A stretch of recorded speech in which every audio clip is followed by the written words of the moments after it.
So in bikini, we're trying to create like an hourglass figure built on a foundation of muscle. So in order to create like that kind of X frame in that front and back pose, we need to have some kind of width coming across the shoulders, a little bit more lat delt development. So all that to say, that's why we're starting off with some lateral raises today, hitting the delts in that shortened range. Later on in the session, we'll move on to some lower body stuff.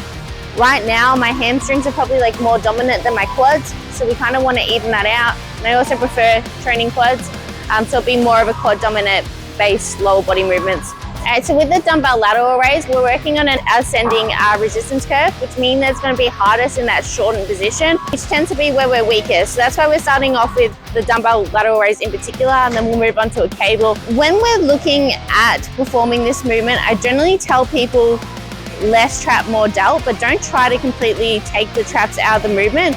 So in order to perform the movement, we do need some elevation protraction and elevation happening at that scapula, which means that if we try to retract and take the traps out of it, we're not going to be able to achieve that. So like I said, just less trap, more delt.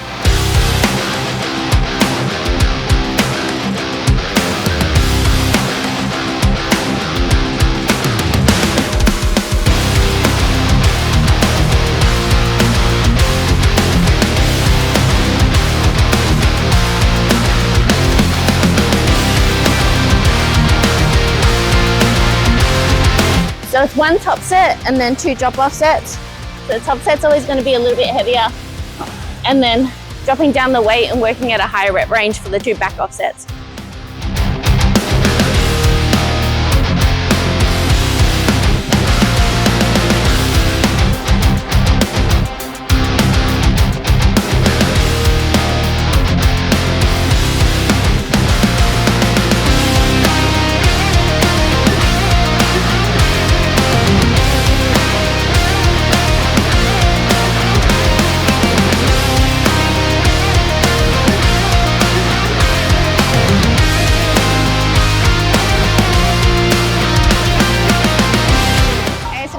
To a unilateral cable raise.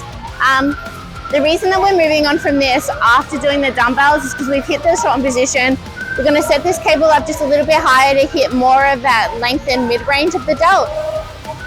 Now cable is going to allow for a more consistent resistance profile, but it's not an even profile. Like there is such thing as an acceleration, so it's just going to allow for a little bit more of consistency as opposed to like using a dumbbell where it's just going to get really heavy in that shortened position.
So moving on to the pendulum, targeting the quads in their mid to lengthen range.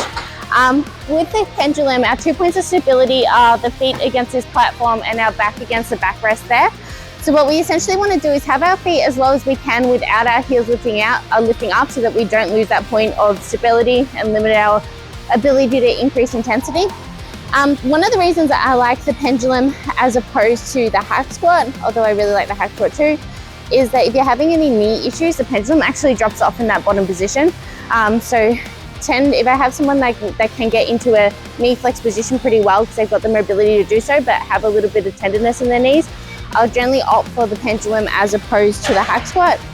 If we were wanting to manipulate the resistance curve here, we would put a band around the bottom here and lift it up the top.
So we just moved on from the pendulum, targeting the quads in the mid to lengthen range. We're going to go into the quad extension to hit the quads in their shorten range.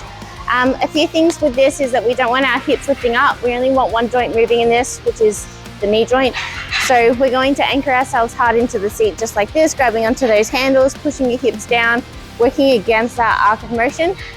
Be careful not to let this pad bounce. We want to move slowly through both the concentric and eccentric, making sure that it's controlled throughout the entire movement.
Okay, so the reason that I'm setting the Bulgarian split squat up as I am is so that I can use the squat rack as a point of stability. Given that we're like at the end of the session, fatigue is setting in, I'm gonna find it a little bit more difficult to stabilize my pelvis throughout the movement. So I'm gonna unilaterally load it and have my other hand holding onto the squat rack. The disadvantage of doing it this way is that there's a little bit more of a rotational demand, meaning that there is a little bit more work going into the glute medius, which isn't a bad thing, but just something to kind of like weigh up in how you set it up.